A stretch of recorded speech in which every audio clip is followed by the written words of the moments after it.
भारत माता की, भारत माता की, भारत माता की। सन्नू नाइजीरिया।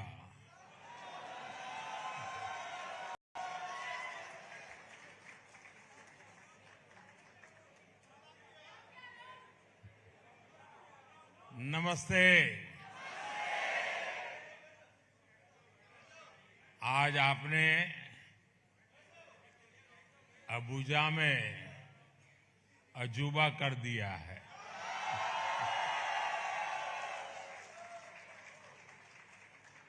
अबुजा में अद्भुत समा बांध दिया है। और ये सब देख करके कल शाम से मैं देख रहा हूं, ऐसा लगता है मैं अबुजा में नहीं बल्कि भारत के ही किसी शहर में मौजूद हूं।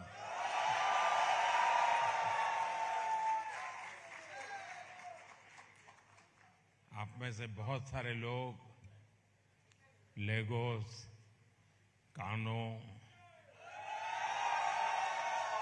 कड़ूना और पोर्ट हारकोट से ऐसे ऐसे अलग इलाकों से अबुजा पहुंचे हैं। और आपके चेहरे की ये चमक, आपका ये उत्साह, जितना आप यहां आने के लिए उत्सुक थे, उतना ही मैं भी आपसे मिलने का इंतजार करता था।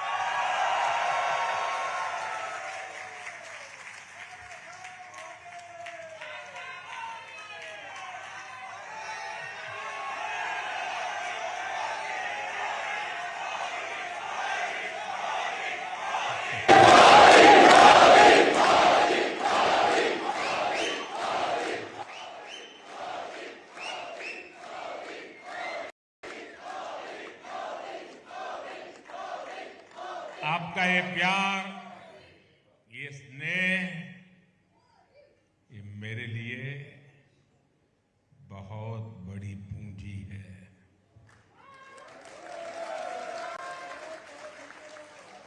आपके बीच आना, आपके साथ समय बिताना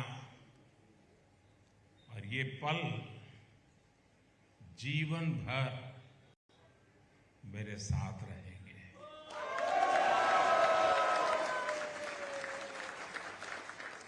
साथियों,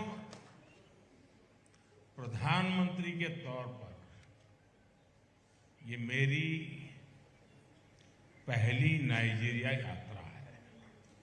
और सफल रहेगी।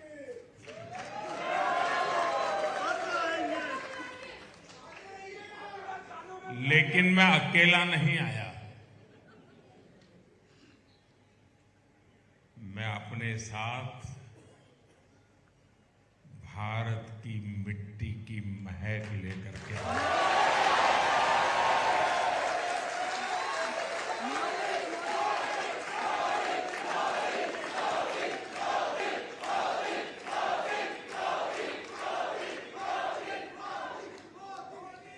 और करोड़ों करोड़ों भारतीयों के तरफ से आपके लिए ढेर सारी शुभकामनाएं लेकर के आया।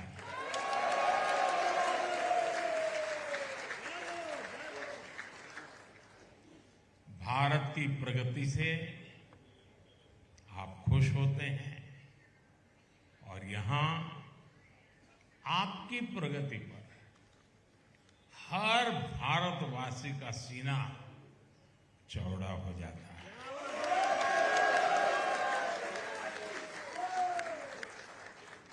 चौड़ा होने के कितना होता है? कितना?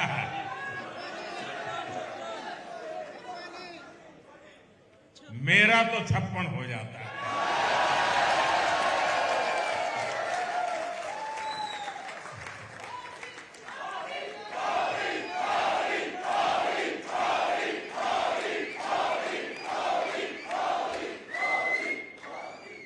साथियों, मैं आज अभी प्रेसिडेंट टिनुबू का और नाइजीरिया की जनता का भी विशेष आभार व्यक्त करना चाहूंगा।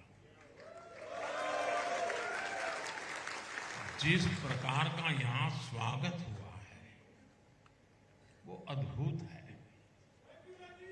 और कुछ ही समय पहले प्रेसिडेंट टिनुबू ने मुझे नाइजीरिया के नेशनल अवार्ड से सम्मानित किया।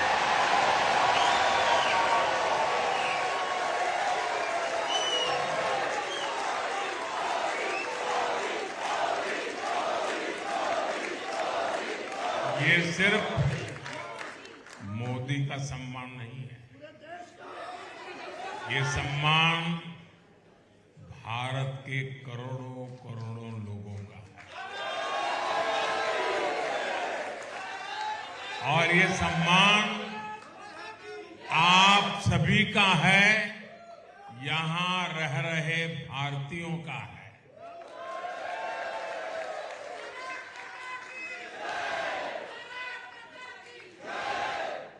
साथियों, मैं बहुत ही नम्रतापूर्वक ये सम्मान आप सबको समर्पित करता हूं।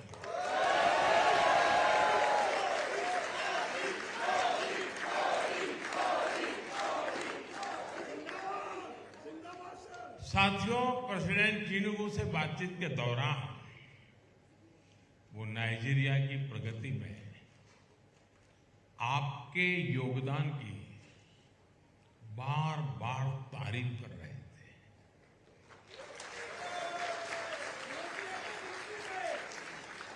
और जब मैं उनको सुनता था, उनकी आंखों में जब ये चमक देख रहा था, उस वक्त मेरा माथा गर्व से ऊंचा हो गया।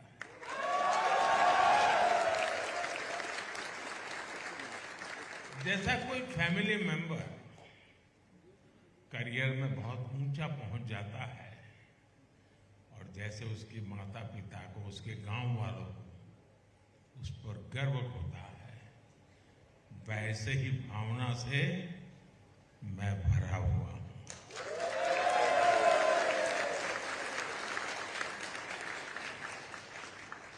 आप सभी ने नाइजीरिया को सिर्फ अपना परिश्रम, अपनी मेहनत ही नहीं दी है, आप लोगों ने नाइजीरिया को अपना दिल भी दिया है।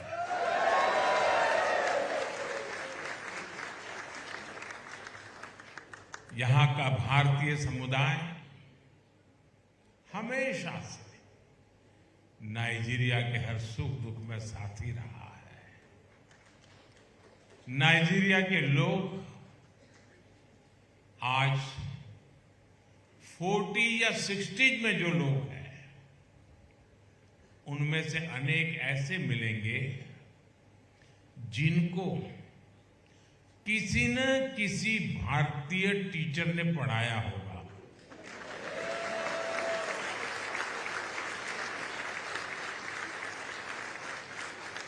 यहां बहुत सारे भारतीय डॉक्टर हैं जो नाइजीरिया के लोगों की सेवा कर रहे हैं।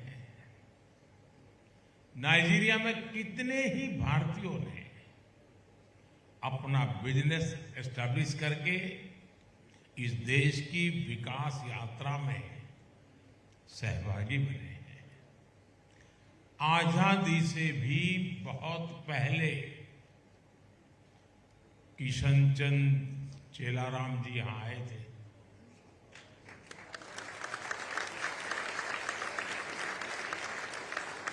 तब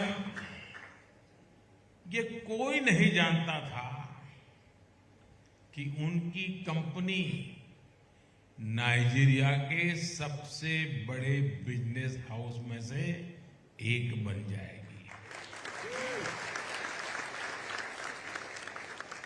आज भारत की अनेक कंपनियां नाइजीरिया की पूरी इकोनॉमी को ताकत दे रहे हैं। तोलाराम जी के नूडल्स,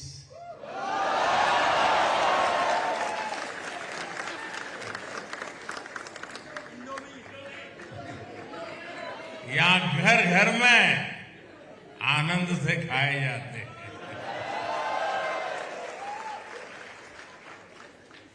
तुलसी चंद राय जी की फाउंडेशन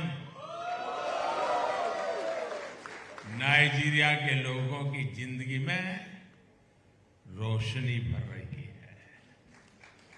यहाँ के लोगों के साथ भारतीय कम्युनिटी नाइजीरिया के विकास के लिए कंधे से कंधा मिलाकर चल रही है। और यही तो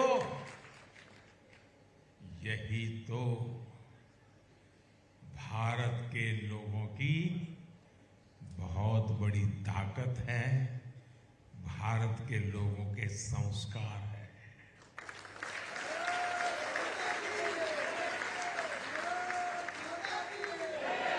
हम दूसरे देश में भले जाएं, लेकिन सर्वहित के अपने संस्कार नहीं भूलते।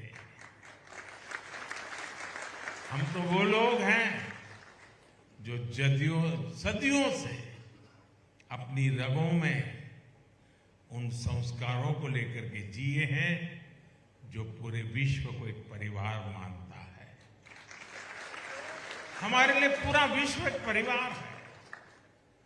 साथियों, आप लोगों ने नाइजीरिया में भारतीय संस्कृति को जो गौरव दिलाया है, वो हर तरफ दिखता है।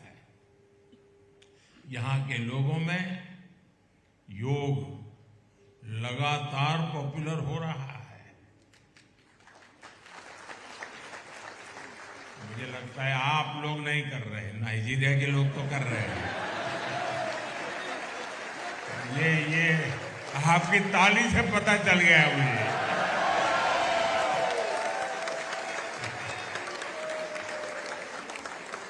देखिए साथियों, पैसे कमाइए, नाम कमाइए, जो कमाना है कमाइए, लेकिन कुछ समय योग के लिए भी तो लगाइए।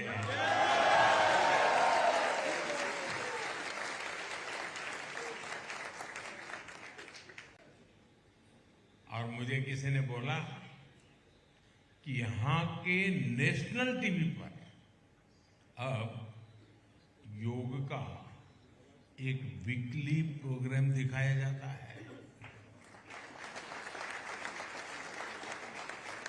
आप लोग तो यहाँ का टीवी नहीं देखते होंगे, आप तो इंडिया का देखते होंगे। वहां कितना पानी आया,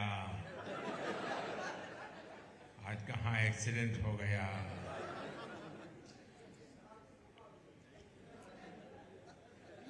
और यहाँ नाइजीरिया में हिंदी भी बहुत पॉपुलर हो रही है।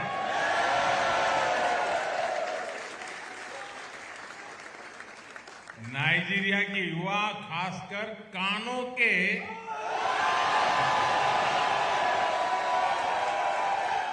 काफी स्टूडेंट हिंदी सीखते हैं।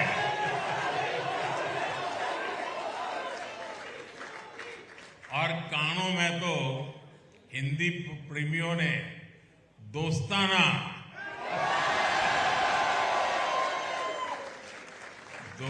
नाम का एक ग्रुप भी बना लिया, यहां मौजूद है। और इसलिए जब इतना ज्यादा दोस्ताना है तो फिर भारत की फिल्मों से दोस्ती होना भी बहुत स्वाभाविक है।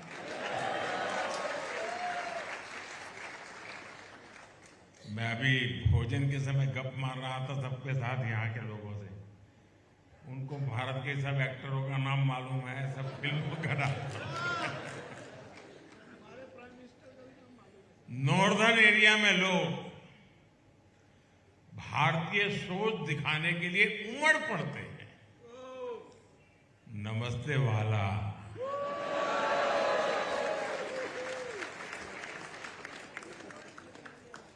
ये वाला शब्द समझ आ जाता है लोगों को? ये मूलतः गुजराती शब्द है, मारा वाला।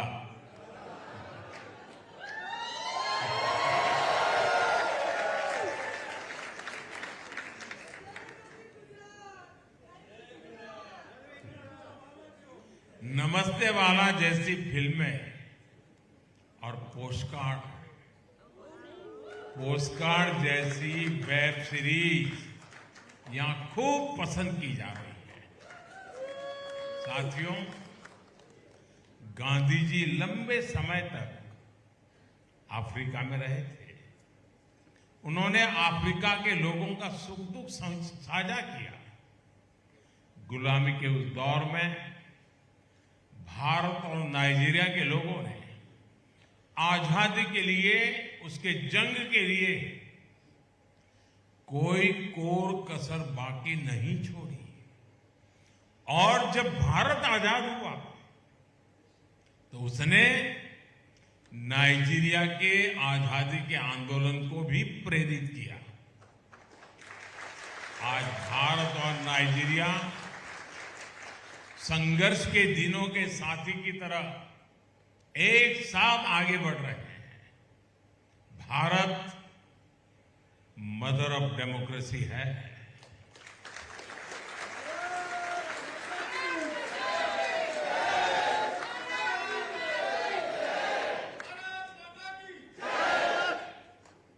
तो नाइजीरिया अफ्रीका की सबसे बड़ी डेमोक्रेसी है।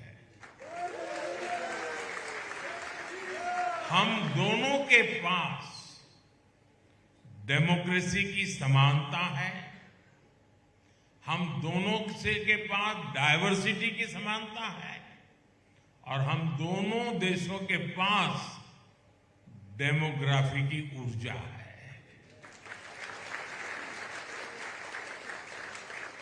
भारत और नाइजीरिया दोनों में अलग अलग भाषाएं बोलने वाले लोग हैं, रीति रिवाज मानने वाले लोग हैं। यहां लेगोस के जगन्नाथ जी भगवान, यहां भगवान वेंकटेश्वरा, गणपति दादा, कार्तिकेय मंदिर डायवर्सिटी के प्रति नाइजीरिया के सम्मान के प्रतीक है। और आज जब मैं आपके बीच आया हूं तो नाइजीरिया की सरकार को इनके निर्माण में सहयोग के लिए मैं हिंदुस्तान वासियों की तरफ से आभार भी व्यक्त करूंगा। साथियों, भारत जब आजाद हुआ था तो अनेक प्रकार की चुनौतियां थी। आजादी के बाद हमारे पूर्वजों ने उन चुनौतियों से बाहर निकालने के लिए अनेक अथक परिश्रम किया। और आज भारत की तेज प्रगति की चर्चा पूरी दुनिया में हो रही है। हो रही है कि नहीं हो रही है? आपके कानों पे आता है कि नहीं है? जो कानों पे आता है वो जुबान पे आता है कि नहीं आता है? जो जुबान पे आता है वो दिल में बसता है कि नहीं बसता है? भारत की उपलब्धि पर हम सभी भारतीयों को गर्व होता है।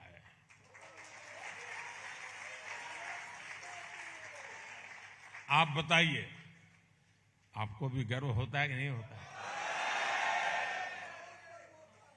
जब भारत का चंद्रयान चंद्रमा पर पहुंचा तो आपको गर्व हुआ कि नहीं हुआ?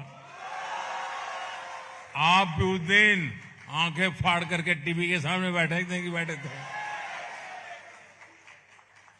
जब भारत का मंगलयान मंगल पर पहुंचा तो आपको गर्व हुआ कि नहीं हुआ?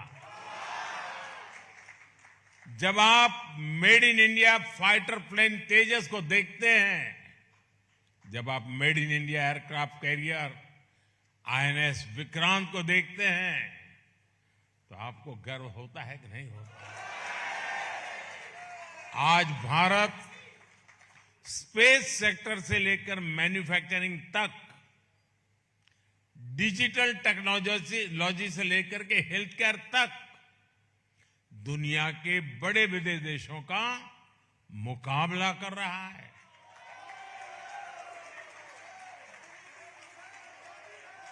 आप सभी जानते हैं, गुलामी के लंबे कालखंड ने हमारी इकोनॉमी को तहस नहस कर दिया था। चुनौतियों से लड़ते हुए आजादी के बाद के 60 साल में, 6 दशक में भारत की अर्थव्यवस्था ने $1 ट्रिलियन का पड़ाव पार किया।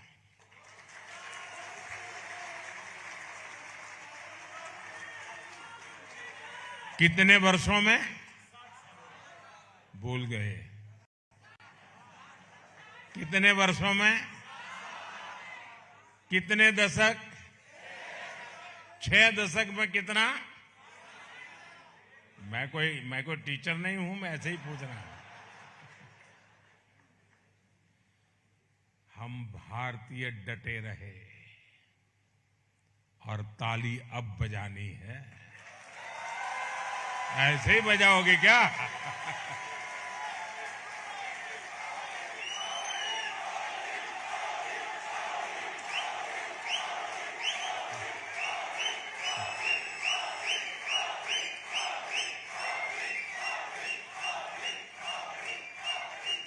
आपने ताली तो बजा दी, लेकिन कारण तो मैं अब बताऊंगा।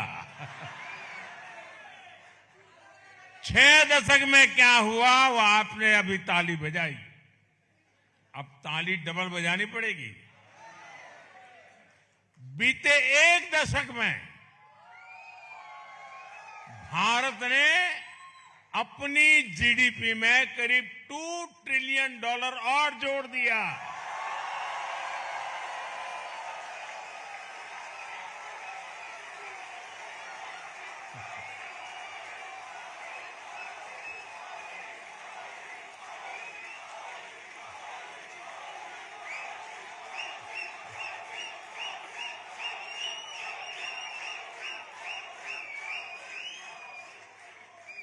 दस सालों में भारत की इकोनॉमी का साइज 2 गुना हो गया है, डबल।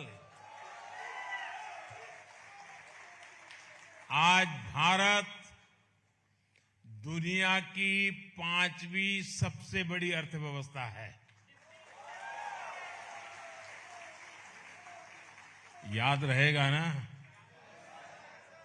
कितनी?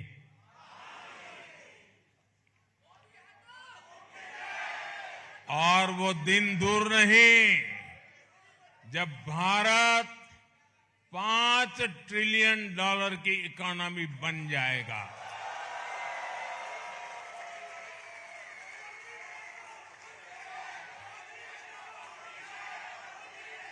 जब भारत दुनिया की तीसरी सबसे बड़ी इकोनॉमी बन जाएगा। साथियों, हम अक्सर सुनते हैं कि जो लोग अपने कंफर्ट जोन से बाहर निकलते हैं वही कुछ बड़ा कर पाते हैं। अब ये बात आपको समझाने की जरूरत नहीं है, क्योंकि आप यहां तक तो आ ही गए हैं। आज भारत और भारत का युवा इसी मिजाज से आगे बढ़ रहा है। इसलिए आज भारत नए नए सेक्टर्स में तेज गति से ग्रो कर रहा है। भारत का स्टार्टअप इकोसिस्टम शायद आपने भी 10-15 साल पहले स्टार्टअप सुना ही नहीं होगा। मैं एक बार स्टार्टअप को प्रमोट करने के लिए एक कॉन्फ्रेंस बुलाई, तो उसमें एक 8-10 लोग थे जो स्टार्टअप वाले थे, बाकी सब तो अभी क्या है स्टार्टअप समझने वाले थे।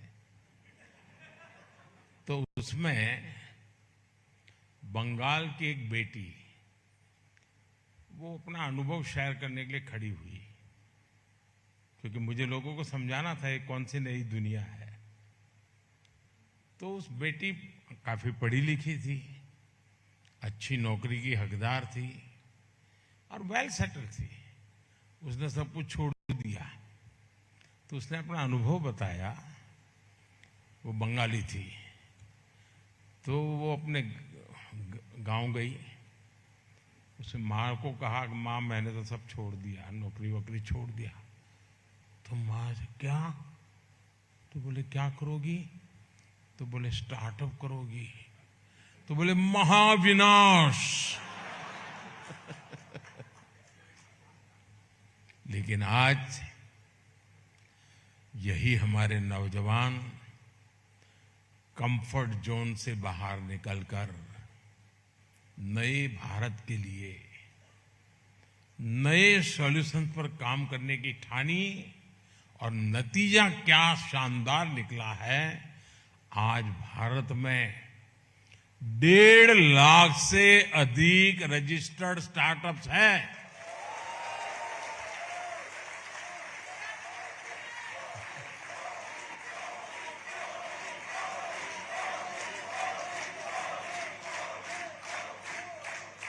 जिस स्टार्टअप्स का नाम सुनते ही मां चिल्लाती थी कि महाविनाश,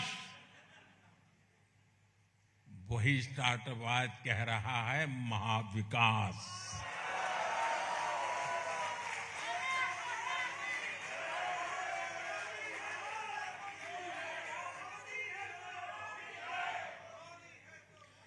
दस साल में भारत में 100 से अधिक यूनिकॉर्न्स बने हैं।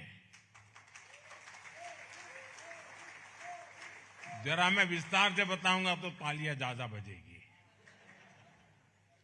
एक यूनिकॉर्न यानी 8 से 10 हजार करोड़ रुपए की कंपनी।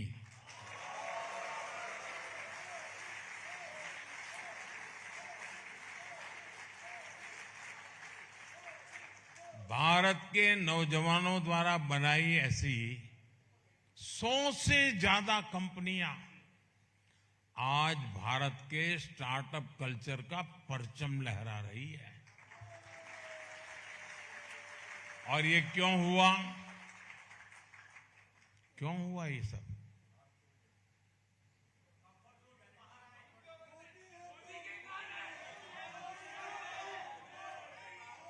क्यों हुआ?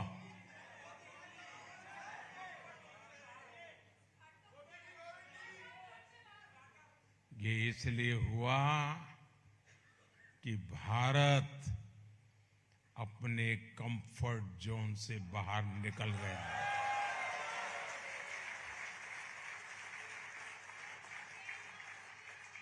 साथियों, मैं एक और उदाहरण आपको देता हूं। भारत हमेशा अपने सर्विस सेक्टर के लिए जाना जाता है। ये हमारी इकोनॉमी का एक स्ट्रांग पिलर रहा है। लेकिन हम इतने से ही संतुष्ट नहीं हुए। हमने कंफर्ट से बाहर निकलकर हमने एक वर्ल्ड क्लास मैन्युफैक्चरिंग हब बनाने की ठानी। हमने मैन्युफैक्चरिंग इंडस्ट्री को जबरदस्त बढ़ावा दिया। आज भारत दुनिया के सबसे बड़े मोबाइल फोन मैन्युफैक्चरर में से एक है।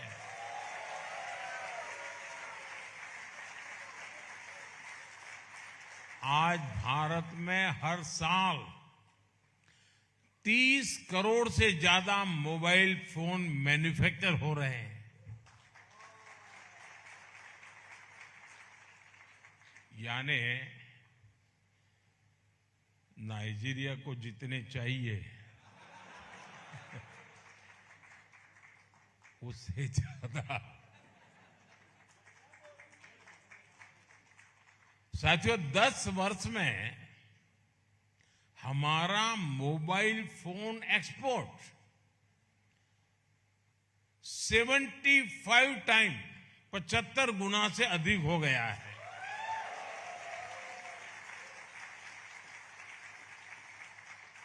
इन्हीं 10 सालों में भारत का डिफेंस एक्सपोर्ट ये करीब करीब 30 गुना बढ़ गया है।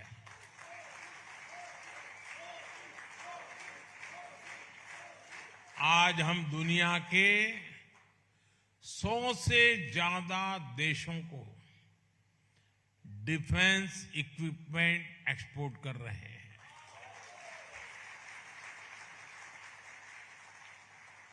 साथियों, स्पेस इंडस्ट्री में तो भारत जो कमाल कर रहा है उसकी प्रशंसा तो दुनिया भर में हो रही है। भारत ने ठाना है जल्द ही हम अपने गगनयान से भारतीयों को स्पेस में भेजेंगे।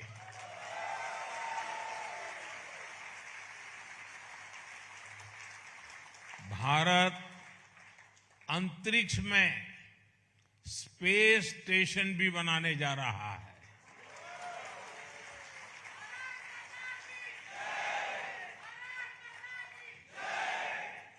साथियों, कंफर्ट जोन छोड़कर इनोवेट करना, नए रास्ते बनाना, ये आज भारत का मिजाज बन चुका है।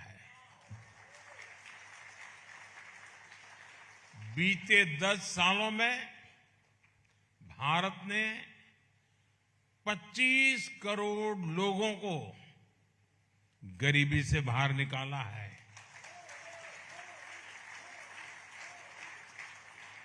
इतने सारे लोगों का गरीबी से बाहर आना ये दुनिया के लिए बहुत बड़ी प्रेरणा है। ये हर देश के लिए एक उम्मीद जगाता है। अगर भारत ने किया है तो हम भी कर सकते हैं। आत्मविश्वास से भरा भारत आज एक नई यात्रा पर निकल पड़ा है। लक्ष्य है विकसित भारत बनाना।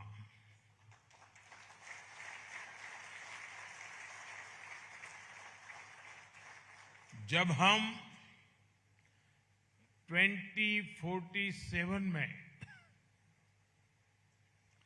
आप में से जो लोग बुढ़ापे में रिटायर्ड होकर के सच में या कोई बढ़िया जिंदगी जीना चाहते हैं, तो मैं काम अभी से कर रहा हूं आपके लिए।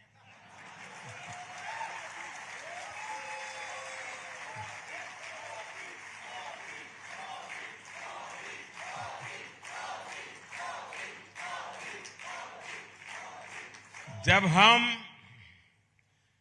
2047 में आजादी के 100 साल मनाएंगे तो भारत विकसित हो, भव्य हो, इसके लिए हर भारतीय मिलकर के काम कर रहा है।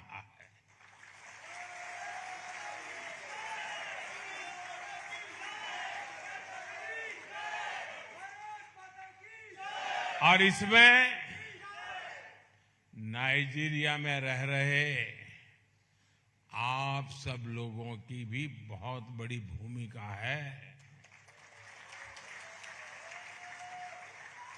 साथियों, ग्रोथ हो, पीस हो, प्रॉस्पेरिटी हो या फिर बात डेमोक्रेसी की, दुनिया के लिए भारत एक नई उम्मीद बनकर उभरा है।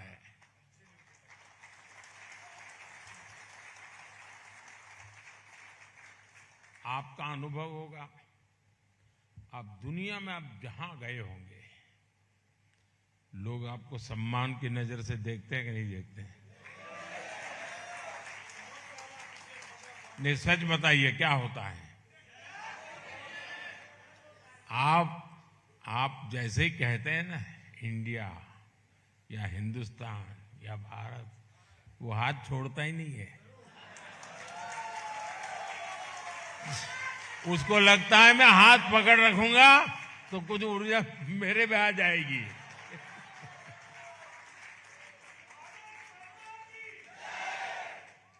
साथियों, दुनिया में कोई भी मुश्किल आती है तो भारत विश्व बंधु के तौर पर फर्स्ट रिस्पॉन्डर बनकर वहां पहुंचता है।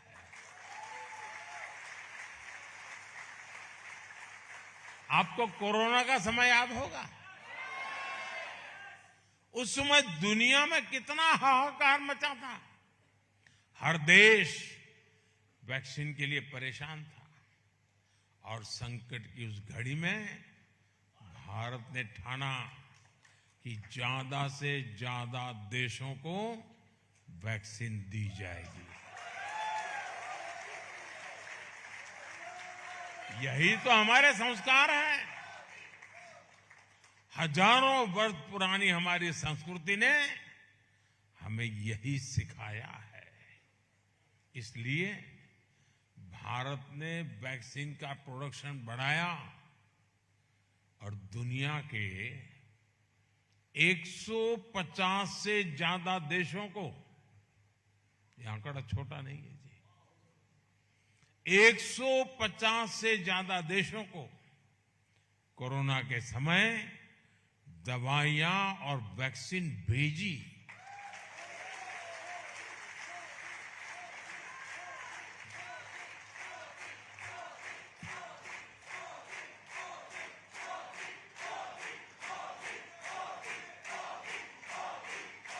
नाइजीरिया समेत अफ्रीका के कितने ही देशों में भारत के इस प्रयास से हजारों लोगों का जीवन बचा। साथियों, आज का भारत सबका साथ,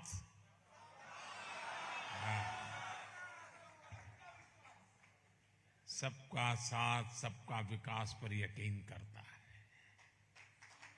मैंने नाइजीरिया समेत अफ्रीका के फ्यूचर ग्रोथ के एक बड़े केंद्र के रूप में देखा है। पिछले 5 साल में ही हमने अफ्रीका में 18 नई एम्बेसी शुरू की है।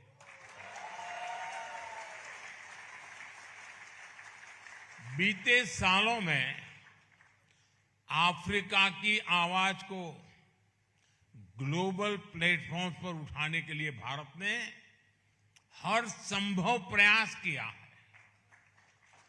इसका एक शानदार उदाहरण तो आपने पिछले साल ही देखा है, जब भारत को पहली बार G20 की प्रेसिडेंसी मिली तो हमने अफ्रीकन यूनियन को परमानेंट मेंबर बनाने के लिए पूरा जोर लगा दिया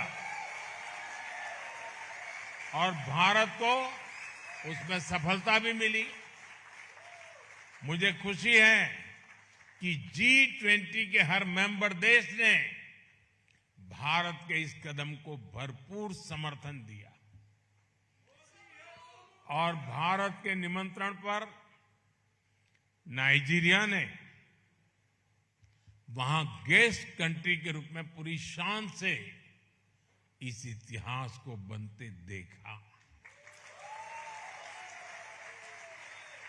राष्ट्रपति बनने के बाद प्रेसिडेंट टिनुबू की पहली यात्राओं में से एक भारत की यात्रा थी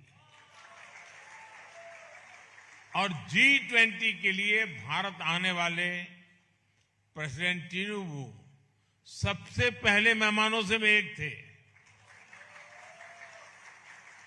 साथियों, आप में से बहुत सारे लोग अक्सर बीच बीच में भारत आते रहते हैं। त्योहारों पर घर के सुख दुख में आप लोग शामिल होते हैं और इसके लिए भारत से आपके रिश्तेदार मैसेज भी करते हैं, फोन भी करते हैं। अब मैं भी आपके परिवार का सदस्य हूं।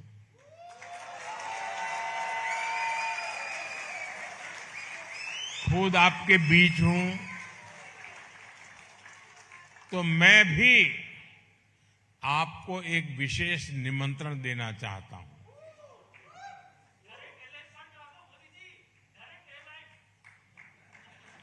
अगले वर्ष जनवरी में भारत में अनेक उत्सव एक साथ आने वाले हैं। जनवरी महीने में हर वर्ष हम 26 जनवरी को रिपब्लिक डे के रूप में मनाते हैं दिल्ली में, देश में। जनवरी महीने के दूसरे हफ्ते में प्रवासी भारतीय दिवस भी मनाया जा रहा है और इस बार ये प्रवासी भारतीय दिवस भगवान जगन्नाथ जी के चरणों में उड़ीसा की धरती पर होने वाला है। इसमें पूरी दुनिया से आप जैसे साथी भारत में जुटने वाले हैं। अगले साल 13 जनवरी से 26 फरवरी तक 45 दिन प्रयागराज में महाकुंभ भी होने जा रहा है। भारत आने की इतनी सारी वजह है, एक साथ है। एक बड़ा ही सुखद संयोग आपके लिए बना हुआ है। आप इस दौरान भारत आएं, अपने बच्चों को भारत लाएं और जो नाइजीरियन दोस्त भी है उनको भी साथ लाएं और प्रयागराज से पास में है अयोध्या जी है।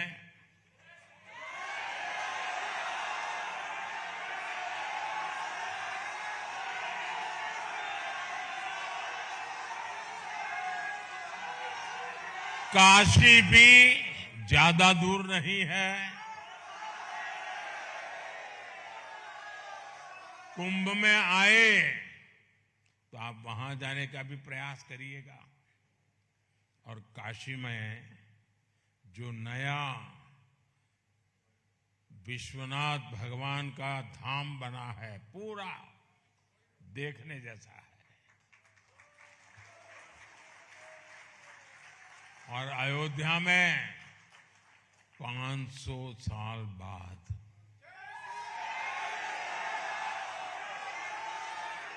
500 साल बाद प्रभु श्री राम का भव्य मंदिर बना है। आप खुद भी दर्शन करिएगा, अपने बच्चों को भी वहां के दर्शन कराइएगा। आप जरूर प्लान कीजिए, पहले प्रवासी भारतीय दिवस, फिर महाकुंभ और उसके बाद गणतंत्र दिवस, यानी एक प्रकार से त्रिवेणी है आपके लिए। तो ये भारत के विकास और विरासत से जुड़ने का बहुत बड़ा अवसर है। मुझे पूरा विश्वास है कि आपको पहले भी यात्राएं हुई होगी, बहुत बार आए होंगे, लेकिन मेरे शब्द लिख रखिए, ये यात्रा आपके जीवन की अमूल्य याद बन जाएगा, आपके जीवन का एक बहुत बड़ा आनंद का सौभाग्य होगा। एक बार फिर आप सबने, कल से मैं आया हूं तब से आज तक जो उमंग, उत्साह, प्यार दिखाया है, इतना समय निकाला है, मुझे आप सबके दर्शन करने का सौभाग्य मिला है। मैं आप सबका बहुत बहुत आभारी हूं। मेरे साथ बोलिए भारत माता की, भारत माता की, भारत माता की। बहुत बहुत धन्यवाद।